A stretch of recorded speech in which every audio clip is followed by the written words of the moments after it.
Vietnam will arrange flights to bring citizens home. Hanoi approves plans to implement 2 urban metro lines. Vietnam suggests completing institutional frameworks on climate change.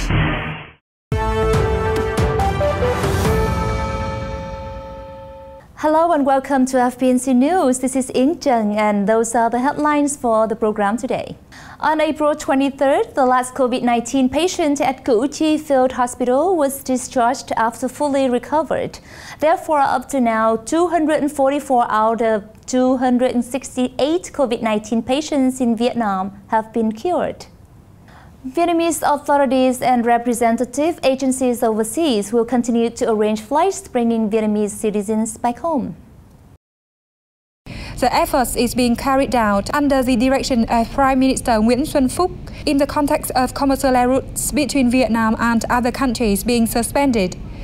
Children under 18, the elderly, the sick, and those from disadvantaged backgrounds will be prioritized. Relevant Vietnamese agencies and the Embassy of Vietnam in Japan coordinated with Vietnam Airlines on the 22nd of April to transport medical supplies presented by the Vietnamese government and people to Japanese counterparts to fight COVID-19.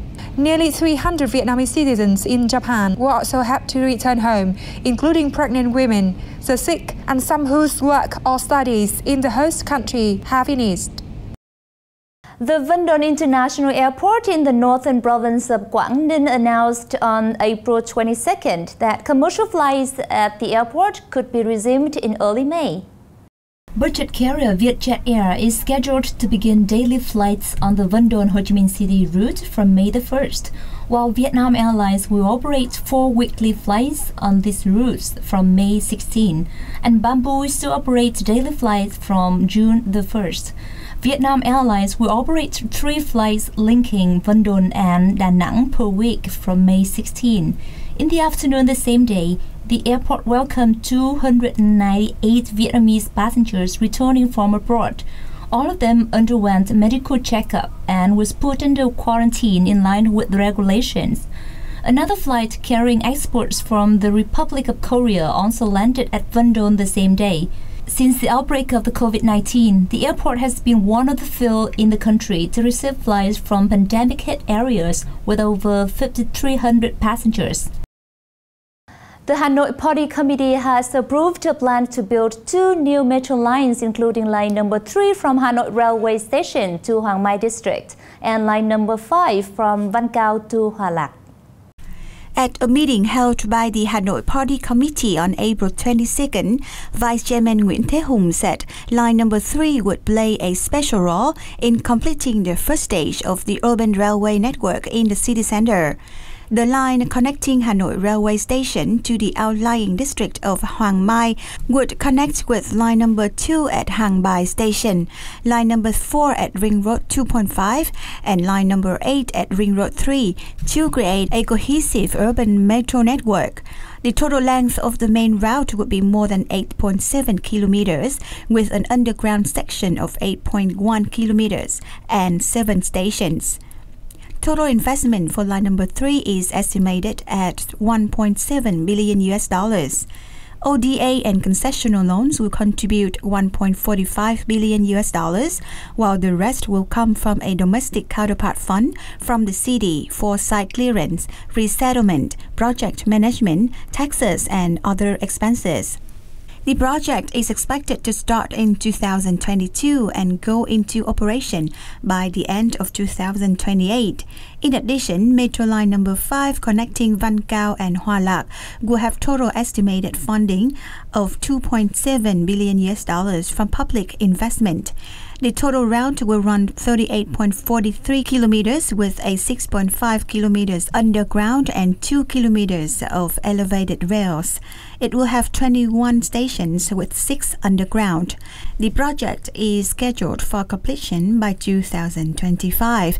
This will allow passengers move quickly and conveniently from the suburbs to the city center and reduce urban traffic density.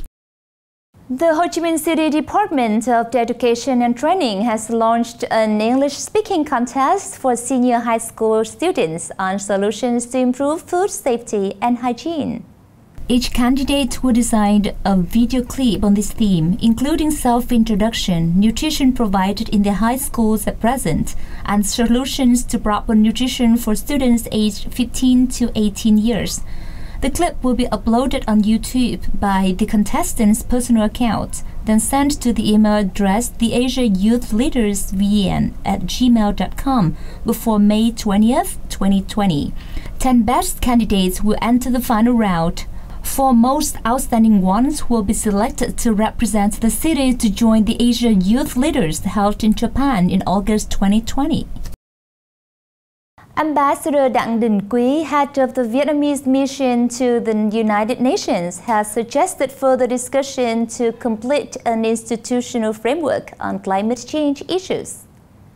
Addressing in an online meeting on the 22nd of April, Ambassador Đăng called on the United Nations Security Council (UNSC) to continue monitoring and strengthening the mechanism to provide information on potential risks of climate change that might affect international peace and security. Participating in the meeting were the representatives of France, UK, Belgium, Germany, the Dominican Republic, Estonia, Niger, St. Vincent and the Grenadines, and Tunisia.